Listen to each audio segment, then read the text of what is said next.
So over the next few minutes, we are going to be discussing what is going to be the agenda of G20. Remember, it's coming at a very crucial time after the COVID-19 crisis, apart from the conflict between Ukraine and Russia.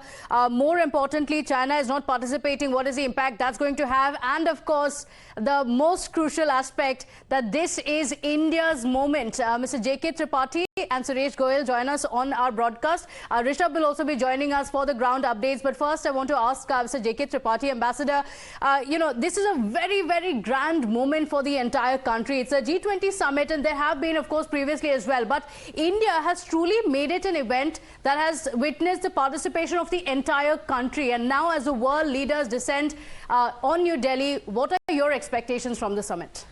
Absolutely, Pratibha, as you have said, rightly said, that India has showcased its prowess. India has showcased what it is, and the sheer organization of the summit is quite astounding. As regards what we should expect from the summit, one is certainly Russia-Ukraine war will be discussed, though it is not basically G20's mandate to discuss any geopolitical or geostrategic or other warlike situations. But nevertheless, it had been discussed in all the working group meetings and in all the three verticals. So it is likely to be discussed there and discussed at great length. Secondly, what will be discussed and probably some agreement reached is fighting climate change. $100 billion funding had been agreed upon by the developed nations few years ago, but till now only about 25% had been received. This funding was supposed to enable the poor nations to buy the technology to fight. But more importantly, my sincere apologies for interrupting, but more than the agenda of the meet, really, it's also about what it means for India, and we're going to be discussing that. Let me just take in some breaking updates that are coming in, and we can go across to Rishabh for those updates. The Prime Minister will be holding over 15 bilaterals. So that's the update coming in. Sources suggesting that the Prime Minister will be holding over 15 bilaterals as the world heads are going to be in the national capital. The focus, of course, is also going to be on these bilaterals. Rishabh, if you can give us the update on what's expected. 15 bilaterals, so it's going to be, of course, a very packed schedule, but this could be some of the key takeaways from the entire G20 summit.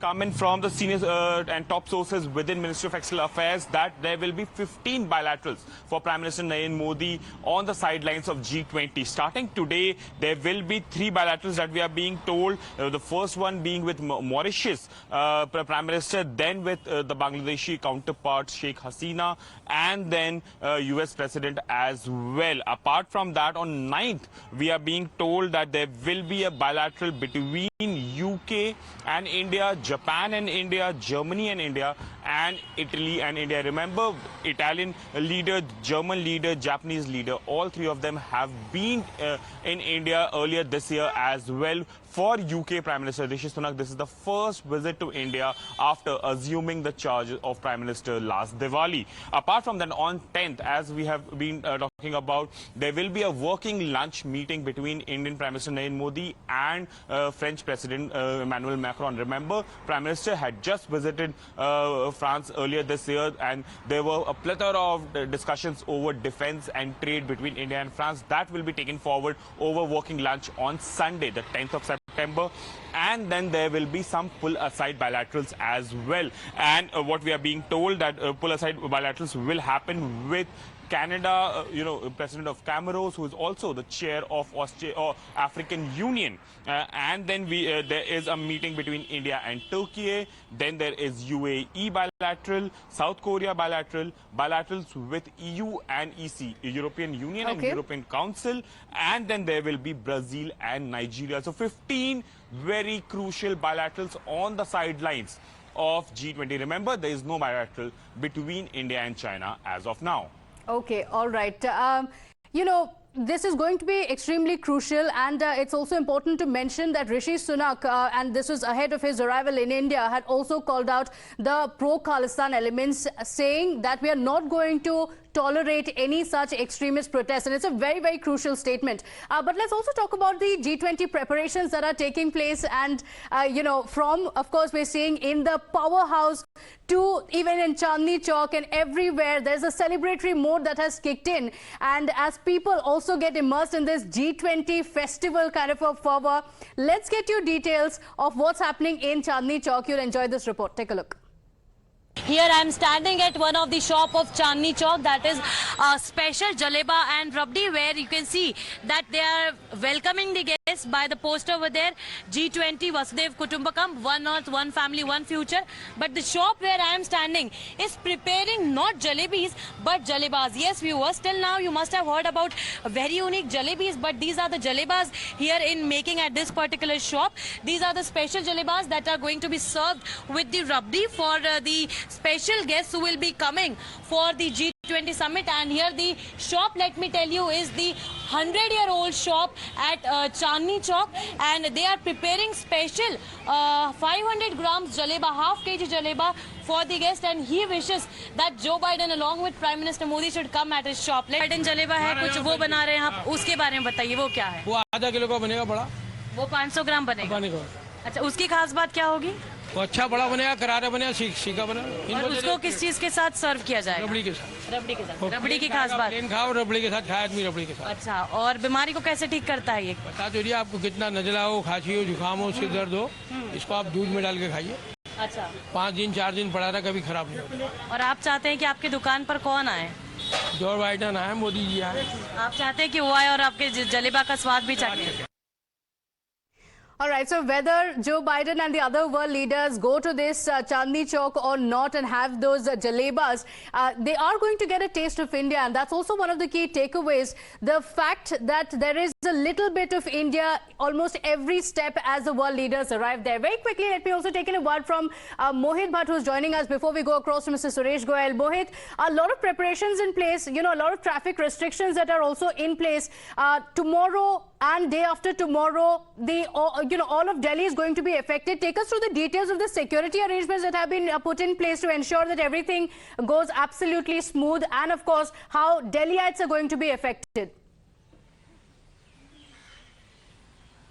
Well, we'll give an update for our viewers that who are planning to travel through central Delhi. Now, as of now, you can see the Delhi police officials are standing over here. They are manning every single car over here that is going towards Mandi House and the main road. Now, the area has been barricaded, and you can see that how flags of various countries have also been put up at Mandi House intersection. Now, this is the road that leads towards ITO and Rajghat, where all the leaders from the countries who are visiting will be visiting and offering their respect to Mahatma Gandhi. But as of now, if you talk about the vehicular movement, movement as of now is allowed in New Delhi area, though it's a restricted movement. The goods vehicles, the heavy vehicles are not allowed over here, but you can see over here a few of the vehicles, the cars which are going through this area are being allowed. So we'll ask our viewers not to believe in any rumors that Delhi is under lockdown. That is not the case. The Delhi police have already clarified, and we know for a fact that how the Central Armed Forces, Delhi police are there at each and every spot to facilitate the entry and exit of the vehicles in the central Delhi area. Now these are the visuals from Mandi House. You can see that our flags of different countries have been put in over that over this intersection over here. The New Delhi area is completely barricaded as of now, and we also know for a fact that today the movement is allowed, but for tomorrow and day after tomorrow the strict restrictions would be there. The traffic will not be allowed, and those who are having G20 passes, only their vehicles would be allowed on this particular intersection. So you can see on normal day there must be there used to be heavy traffic on this particular road, but as of now only few cars are plying on this road. But yes, the vehicular movement is allowed, but you cannot stop your vehicle at any given point in New Delhi area. If you have to travel, you need to travel, but you cannot stop your vehicle at any given point in New Delhi area. And that is why we see that how at various intersections, various roads, these barricades have been put up. The officials from the Delhi police, the Central Armed Forces are manning this particular area. We know for a fact that how the leaders from various countries have started arriving walking, and these are the visuals from central Delhi. Okay. And this is the road which leads to Lee Meridian, Shangri-La, and the other five-star hotels where all the dignitaries will be staying, and hence there's a massive security apparatus that has been deployed over here. But if you talk about the vehicular movement, again and again I'm emphasizing on that fact because there have been various rumors going on social media that Delhi is under lockdown. That is not the case. If you have to come today, I'll talk about today, towards New Delhi area, yes, the traffic movement is allowed. The taxis as of now are also being allowed, but the goods vehicle are not allowed. Okay, so there could be some inconvenience. There is traffic movement. There could be some inconvenience, but the Prime Minister had also spoken about it when he said that these are our guests. They've arrived from across the world. So there could be a bit of an inconvenience, but for the 2 days, Delhi should also adjust and ensure that the guests feel at home. That's the message that had come in from the Prime Minister. Mohit, stay with us. Let's go across to Mr. Suresh Goel. Ambassador, we were talking about how each of these guests are going to get a taste of India, and that's, very carefully curated in everything that we are seeing to ensure that the pride of India is reflected in almost every step along the way in the G20 summit. A very interesting observation, Pratibha. I must say that I really would be, being a diplomat, I would be thinking of food or drink when you are at the summit. You're really thinking of the outcome document and all that. They're quite tiresome. But yes, the food is important. And I really wish that rather than confining our dignitaries who are in India, many of them for the first time, into those five-star luxury hotels where they're sampling curated food. And we all know what curation really means. Even, the design and the theme of the entire summit. Absolutely. And we all know what curation means. I really wish that there would be some mechanism by which they would be able to sample actual India. For example, like ability to go to Chandni Chowk. And since I come from that area, I grew up in Chandni Chowk and Kharibavli. So I really miss it in that sense. I wish they were able to go there and see how people live together, syncretic society, the kind of bonhomie that exists between the people. And it doesn't matter who is what, but they're all together as one country. So in that sense, Old Delhi to my mind brings really what India or Bharat, whatever you want to call it, is all about. That would tell them how people are. And when they know what people are, then they will know why we are doing what we are doing. When we talk about Vasudhaiva Kutumbakam, it is not just a slogan. It is our way of life. It is really our neighborhood. We try to talk to the neighbor, we stay together, we think of common things that we can do. Because for us, survival basically means my survival depends upon the survival of my neighborhood. So that's a kind of a thing that I want. I really wish they could know India the way it is. You raised a very crucial point, and as India is having its G20 moment, the question also remains, is it sullied by the absence of Russia and China? So a lot to discuss regarding that, of course.